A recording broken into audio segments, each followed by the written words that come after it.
Okay, so I'm here with Tom Price. He's the president of the local motorcycle club that I belong to, and he's practically my mentor. When I started riding, he took me around, he gave me a few tips, right or no? Yes, that's true, that's true. And when it was time to get a bigger bike, he drove with me together and, you know, helped me find another bike and so on. So he's a great guy, and I'm going to be talking with him about different things. Tom started riding when I was born, I think, probably, like in the early 70s. About 40 years ago. So, you know, I have about, 8 months of riding experience. He has a little bit more. So hi. A little bit.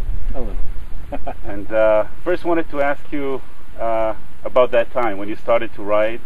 What was it like back then in the early 70s and 60s? In the 60s. My apologies. What was it like in the 60s? And well, in those days, I can imagine it was very different. Oh yeah, in those days you were really, I guess you could say we were frowned upon because of the old days with motorcycle gangs and, you know, the image with the Harleys and the leather jackets. Conservative people never wore that stuff, didn't like it. You know, when you came around, the mothers and fathers would say, oh, you can't go with my daughter, so you have a bad rep automatically, even though you're a nice guy. So, but as years went on, motorcycle became popular, and now it's more of a family enterprise. Was the image justified? In those days, I would say yes. In those days, yes, because it was very hard to ride by yourself because it's boring. So what you did, you hooked up with a club. And in those days, most of the clubs were on the bad side, but yet good side too. Also, you know, they weren't all bad guys. But if you mess with one, you mess with everybody. That was the problem. You know, there's always an argument somewhere. So. Yeah. Okay. So not too many nerds like me back then in the. No. And all right. So that's all right. I mean, nowadays it's a much different atmosphere. And can you tell me about what it means to you if you've been riding for decades? You know, I always say, we had this conversation, remember, with Julius, right. How he said it's a meditative experience and it's more than just going on a vehicle and getting from point A to point B. It's like when you're going to work all day long, you've got, you know, your job, you got your family problems, you have your children, you have whatever, or your neighbors or whatever. You get on a bike and you hit the mountains.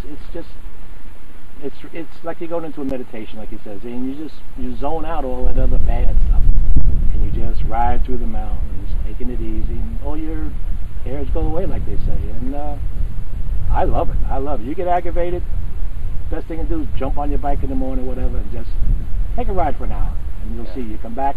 It's like when the joggers jog. They say, oh, I feel so relieved after I'm finished, blah, blah, blah. Well, that's what bikers do.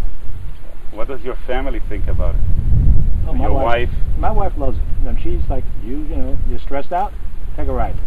My son, he's got his license now 2 years, and he got his bike now, and he loves it too. He goes cross-country by himself and everything. Well, that's a good point. I mean, that's something I discovered when I started riding, is that people are really nice to you. People just casually approach you and talk to you. Why do you think that is? I mean, it's never going to happen in a car. I'm not going to go out of my minivan, you know, in a gas station, and a bunch of guys will come over and talk. That's because you look at how many people drive cars, how many people drive motorcycles. 1 out of 30 drive a motorcycle if you're lucky, or 1 out of 100 maybe. And it's something different. And people look at you and say, well, I'm driving a car. I got 4 wheels, bumpers, I got sides. Here you are, you're on a little 2 wheels, and you know, they say, wow, that's really interesting. Why do you do it? And they treat us different nowadays than they did years ago. Like I said, we had a bad image years ago. Now they see how we help charities. We do charity runs. We do for the World Trade Center runs, and all that stuff. And it's just a whole new outlet on life now.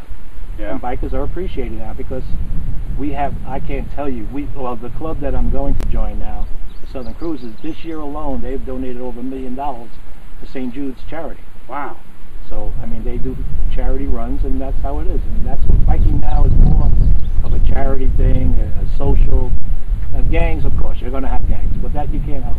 Yeah. You know, that's their prerogative. If they want to join a gang, that's fine. Hey, I'm too old for that. I don't need that stuff. So, but That's what this. But as you say, inner peace. Yeah, this gives me inner peace because it's so relaxing, and I have no stress in it. And when I get off this bike, the only thing I gotta do is clean it. That's it. Right. All we gotta do is have everyone do it, and then, you know, we'll have world peace. Yeah, and you'll also save a lot of gas too. You won't need the oil as much as you did. All right. So Tom will be helping me. Potentially, I hope you'll be helping me put some gear on this naked bike before I go.